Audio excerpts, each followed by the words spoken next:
Hello everyone, today I am here to talk about Our Kind of Traitor by John Le Carre. Already been through, I'm not sure if I'm saying that correctly, Le Carre, whatever. Sorry it's been a while since I posted a video. I was in Europe and obviously not reading as much because I was traveling around, but I did read Our Kind of Traitor during my trip and I have mixed feelings on it. It had a really strong start.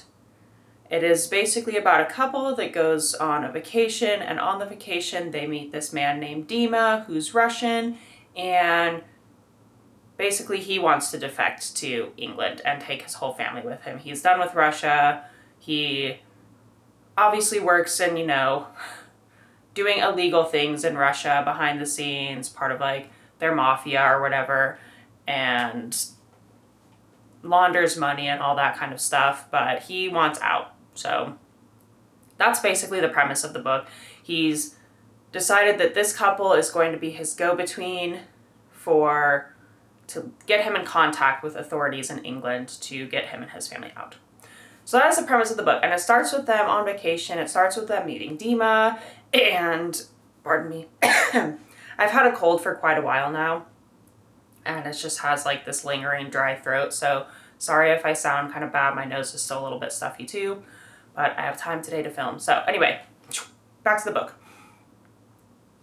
It starts off with them, they're on vacation, he gets in contact with them, he tells them he wants to defect, and so the whole story of that, like them meeting him and the intrigue, and who are all these children with them? Are they all his kids? Are they all part of the family? Who are these other kids? They're not his kids. Like, the intrigue and the beginning was super strong. I really liked the beginning. I really liked getting to know the characters. I thought it was super well written, super easy to read. And then once the characters get back to England and get in contact with someone who can help Dima out, it just got super boring because basically, and I'm not going to spoil the ending or anything like that, but basically Dima gives them a bunch of information to prove that he is, I guess, a worthy catch, for the English, so that they'll actually bring him out and, extract him and his family, put them in a safe place, whatever. They obviously have to have information from him because they don't just want to pull anyone out who turns out to be a useless, liar. He wasn't actually that important, whatever. So the second half of the book was basically just them going through Dima's information, but nothing really happened. It's just like, oh, here's a politician dude. Oh, ooh, here's another dude. Ooh, but nothing happened. It was so boring, and it was literally like 200 pages of that, I felt like, and just like, oh, are they actually going to get Dima out of Russia? Or are they going to save him? Are they actually going to save his family? But nothing really happened. And then the ending, which I won't tell you, but the ending was so abrupt. It was just like, great build-up, super boring end. That was it. There was no intrigue at the end. I felt like there was no like kind of getting back up to, some excitement, some adventure, something happening. Nothing. And then it just cut off. It was really disappointing, to be honest. As a John Le Carre book, I wouldn't suggest it, to be honest. It's not as good as Tinker Tailor Soldier Spy. It's not as good as The Spy Who Came In From the Cold. It was just boring. And that was really sad. I already donated it to one of those little, free library book boxes you can find on the street. I already left it there. Maybe someone else will pick it up and enjoy it, but honestly, I would not suggest this book, which is sad. It kind of makes me sad when I read a book that I would be like, ooh, don't actually read that. It wasn't very good. Because I don't want to like crap on authors. As a writer myself, I know it's hard to write, and sometimes books just like aren't as exciting maybe as we think they are to other people, so I totally get it. But to me, it's definitely a pass. Such a good start. The boringest after like 2/3 of the book.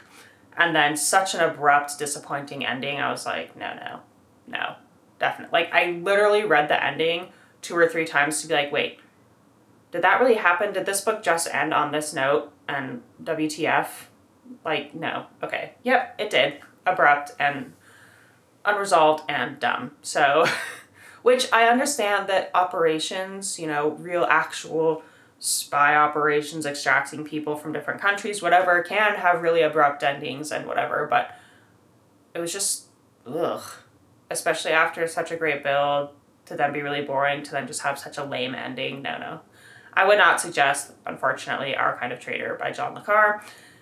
The writing was still, good at the beginning and easy enough to understand, nothing super confusing, but just also not exciting after the first 50, 100 pages or so. So, oh well, can't all be winners. So, that was my review of Our Kind of Traitor by John le Carre. And I guess since they're on vacation, what is your most favorite vacation you have taken? That one's really hard for me. I like to go camping a lot, just kind of like chill in different areas, out in nature. But I did really enjoy my time in New Zealand. I went there for about 3 weeks. Unfortunately, my last week was cut off because of COVID, but the first 2 weeks of my New Zealand trip were really great. I just took a car and I drove everywhere. It was super pretty. It was super magical. I went to Hobbiton because it's still built there in New Zealand, and it just felt like Lord of the Rings was real. I was like, yes, I'm actually at Hobbiton. The story was real. It was so magical. I really, really did enjoy New Zealand. So yeah, if you can get down there, go and check New Zealand out. It's fun, and I had a lot of good times there, and it's really beautiful. So that was a really short review, but thank you so much for listening. I'll try and get back in the hang of posting videos every once in a while when I have time to read, but life happens. So, but like, subscribe, share if you know people who like books and would want to watch book reviews, and also comment down below what's your favorite vacation you have taken and why. And thank you so much for listening, and y'all have a great day.